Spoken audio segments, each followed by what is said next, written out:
ভালো থাকতে গেলে অনেক টাকা পয়সার কোনোই প্রয়োজন নেই। বেশি টাকা হলেই যে ভালো থাকা যায়, সুখী হওয়া যায় এমন কোনো কথা নাই। সুখ নিজের ভিতরে। তো পাঁচতলায় সুখ না থাকলেও অনেক সময় গাছতলায় সুখ মেলে। তাই নিজেকে যেখানে আছেন সেখান থেকে সুখী মানুষ বলে মনে করবেন। তো চলেন একটা নতুন ইউনিক রেসিপি শেয়ার করতে যাই কথা না বাড়িয়ে। প্রথমে মিষ্টি কুমড়া নিয়ে নিয়েছি এক টুকরা, খোসা সহ, সঙ্গে নিয়েছি 5টা পুঁইশাকের পাতা, কাঁচামরিচ, শুকনো মরিচ, পেঁয়াজ, রসুন, সঙ্গে নিয়েছি রূপসা মাছ। পুঁইশাকের পাতাটা এভাবে করে কেচির সাহায্যে ছোটো ছোটো করে কেটে নিব।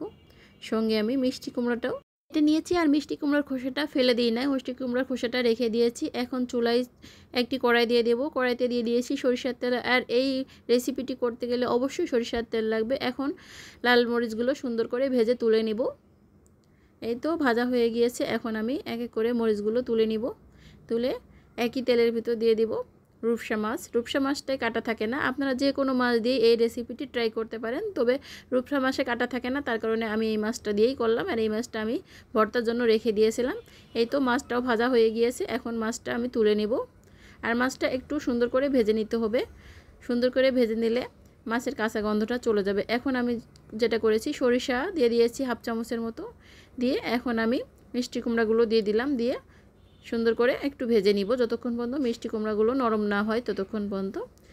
এই তো এখন হালকা একটু লবণ দিয়ে দিলাম, আর হালকা একটু হলুদ দিয়ে দেবো। এই তো হলুদের গুঁড়াটা দিয়ে একটু নেড়ে চেড়ে মিডিয়াম আছে কিছুক্ষণ ভেজে নিব। এই তো নরম নরম হয়ে গিয়েছে। এখন দিয়ে দিলাম পুঁইশাকের পাতাগুলো। পুঁইশাকের পাতাগুলো একই সঙ্গে একটু ভেজে নিব। এই তো সব কিছু নরম হয়ে গিয়েছে। এখন সবগুলো আমি নামিয়ে নিব। নামিয়ে একই তেলের ভিতর আমি 2টা পেঁয়াজ, 1টা রসুন এবং কয়েকটা কাঁচামরিচ একসঙ্গে ভেজে নিব। এ পর্যায়ে আবারও একটু লবণ দিয়ে দিলাম। একটা বড় সাইজের রসুন, 2টা পেঁয়াজ এবং কয়েকটা কাঁচামরিচ একসঙ্গে ভেজে নিয়েছি। এই তো ভেজে নামিয়ে নিলাম। এখন চলে যাব পাটাই বাটাবাটি করতে। এই তো মাছ 2টা প্রথমে আমি একটু বেছে নিব। একটা কাটা আছে, জাস্ট একটা কাটা সরিয়ে নিলেই হবে। সরিয়ে নিয়ে আগে মাছটা সুন্দর করে একটু বেটে নিব। এই তো মাছটা বেটে এ পর্যায়ে আমি শুকনো মরিচগুলো বেটে নিব। শুকনো মরিচগুলো একসঙ্গে বেটে নিতে হবে, আগেই ভেজে রেখেছিলাম।